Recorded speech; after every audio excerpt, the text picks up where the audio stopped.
안녕하세요. 세금 읽어주는 여자 자담세무에게 송혜경 세무사입니다. 잘들 지내셨습니까? 오늘은 여러분에게 주식 소각과 관련된 얘기를 전해드릴 텐데요. 이 주식 소각과 관련돼서는 증여재산 공제를 이용을 해서 우리가 많이 컨설팅 자료로 이제 활용을 하거든요. 그렇게 함으로 인해서 절세를 도모하고자 하는데 국세청 입장에서는 탈세의 관점으로 보다 보니까 거래 재구성을 통해 가지고 탈세의 관점으로 접근을 하잖아요. 그러다 보니까 이게 납세자하고 과세 관청 간에 마찰이 많이 빚어지기도 합니다. 오늘은 이러한 사안 중에 이제 어찌 보면 우리가 괜히 좀 들여다보면 약간 마음이 좀 울적해질 수 있는 그런 소재이긴 하지만 그래도 어려워요. 어렵지만 그래도 우리가 좀 알고 넘어가야 될 얘기일 것 같고 어찌 보면 우리 세법이라는 게 실질적 관점에서 보아야 되지 않습니까? 그렇기 때문에 이 증여재산 공제를 이용한 그렇죠. 배우자인 경우에 6억 그리고 자녀인 경우에는 우리가 어떻습니까? 5천만 원까지 10년간 이제 통합해서 5천만 원까지 증여재산 공제가 되는데 이 제도를 활용해서 주식 소각을 이용하는 이러한 사례를 오늘 여러분에게 소개시켜 드리고자 합니다. 자, 화면을 바꿔서 같이 살펴보도록 하겠습니다. 지금 보시는 내용은 제가 최근에 6월 8일 날 이제 올린 내용입니다. 증여 후 양도된 주식의 소각 거래에 대한 그 판단을 할 때 과연 그 핵심은 무엇인가에 대해서 제가 이제 이렇게 어떻게 판단을 해야 될까 이게 궁금해 하실 것 같아 가지고 최근에 있었던 판결 내용입니다. 대법원 판결 내용을 여러분에게 소개시켜 드리고자 합니다. 이 판결 이제 내용은 이렇습니다, 여러분. 이 원고는요, 이 주식회사의 대표이사입니다. 그리고 그 주식회사가 갖고 있던 만주라는 그 주식을 이제 보유하고 있던 사람인데, 이 대표이사가 자신이 갖고 있던 그 만주 중에 일정 부분을 배우자에게 증여하고, 그리고 자녀 둘이 있었습니다. 자녀 두 사람에게도 증여를 했는데, 이 각각의 증여건에 대해서 우리 국세청은요, 증여 이 증여를 통한 주식 소각 거래를 인정을 하지 않았습니다. 즉 사건의 재구성을 인정을 하지 않고 증여를 이제 빼버린 실질적 관점에서 이해를 해가지고 의제 배당에 따른 종합소득세 납부를 회피한 사례로 본 사안입니다. 자, 보시면은 이 사람이요 19년 4월에 배우자에게 이제 일정 부분 주식을 증여했고 그리고 자녀 둘에게도 증여를 했잖아요. 그러면서 비상장 기업이다 보니까 어떻습니까? 시간이 오래될수록 주식 가치는 보충적 평가 방법으로 적용을 했을 때 혹은 감정가액 등으로 적용을 했을 때 그 시가로 적용을 했을 때 어떻습니까? 굉장히 많이 올라가잖아요. 과거에 이 당초 이 주식은요. 주당 1,000원이었습니다. 1,000원이었는데 자 보시면은 여기 보면 나옵니다. 주취득 단가가 1,000원이었는데요. 이 주식을 무려 평가를 하다 보니까 62만 원이 넘는 거에 62만 3천 원 정도가 됐는데 어마어마하잖아요. 그래서 과세관청에서는 이게 중간에 중요라는 그 거래 단계를 넣어가지고 임의적으로 조세를 회피하기 위한 사례였다라고 해서 실질주의 관점에서 당해 증여를 배제한 그 종합소득세를 부과한 사안입니다. 좀 찬찬히 보시면은요, 이제 19년 4월에 배우자와 아들, 이제 자녀 둘에게 주식을 증여했고, 그리고 나서 바로 임시주총을 개최를 해가지고 이 주식들에 대해서 소각을 하기로 한 겁니다. 그러면서 배우자와 자녀에게 주식을 증여했잖아요. 그리고 나서 증여받은 수중자들은 이 주식을 다시 회사에게 어떻습니까? 매매를 합니다.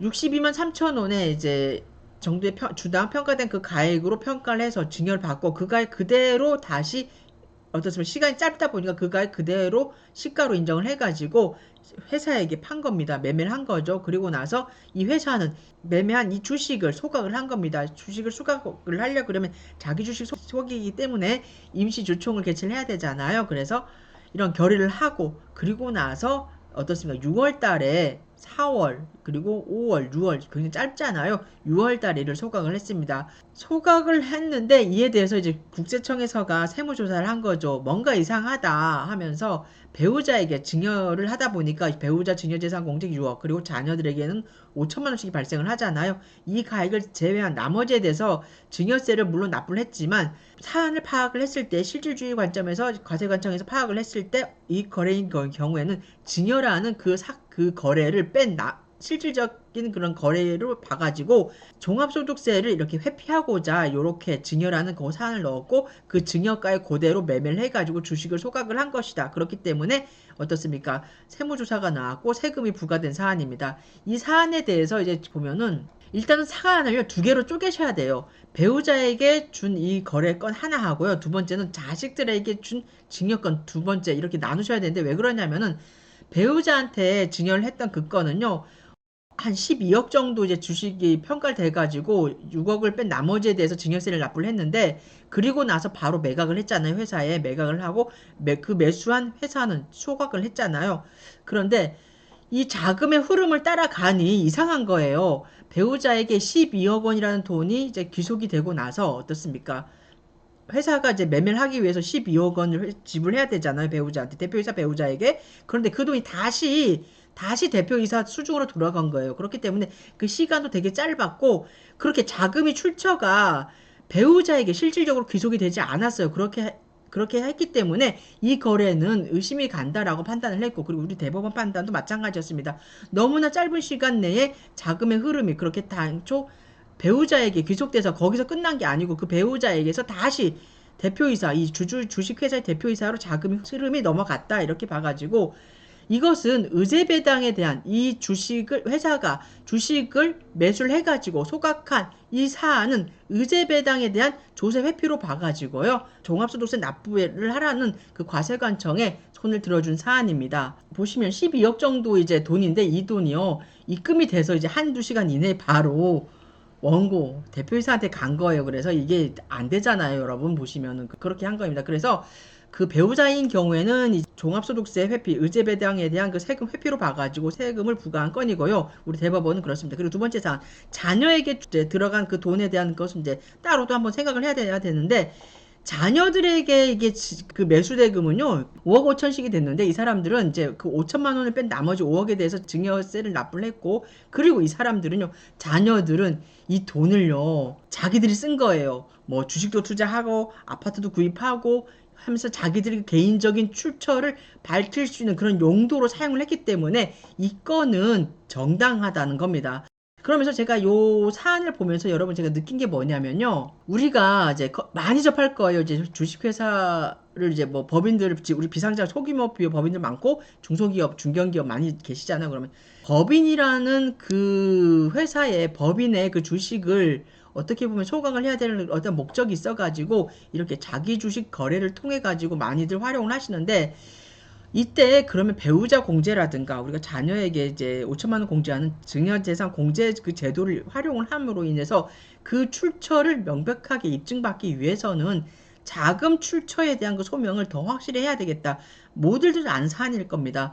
돈이 회사에서 배우자에게로 넘어가고, 그리고 돈이 회사에서 자식들한테 넘어갔잖아요. 그러면 그 귀속자들이 자기 귀속으로 자기 책임 하에 자기가 사용을 해야 된단 말이에요. 그런데 이 사안처럼 부인이 남편에게 바로 한두 시간 이내에 쏘아줬고, 그리고 이 사안인 경우에는 어떠한 그 주식 소각을 해야 될 그 회사의 그런 뭐 재무 상태의 어떤 그런 문제점이라든가 이런 게 없었다라고 과세관청은 파악을 하고, 대법원 역시 그렇게 파악을 하고 있거든요. 그렇기 때문에 항상 조심하셔야 되고, 우리가 주식 소각뿐만이 아닙니다. 이제 요즘 하다 보면 뭐 증여권과 관련돼서 부동산을 활용을 하고, 그다음에 현금을 활용한 이런 증여권과 관련돼서도 그 자금 출처와 자금 소명에 대해서 우리가 많은 의무를 갖고 있는데, 이때 굉장히 조심하셔야 하기 때문에 자기 주식 소각뿐만이 아니고 우리가 항상 우리가 현실에서 경험하는 상속이라든가 증여, 양도와 관련돼서도 자금 출처에 대한 그런 입증 책임은 벗어날 수가 없기 때문에 항상 만반의 준비를 기하시라고 하는, 약간 저희 높아심에서 여러분에게 오늘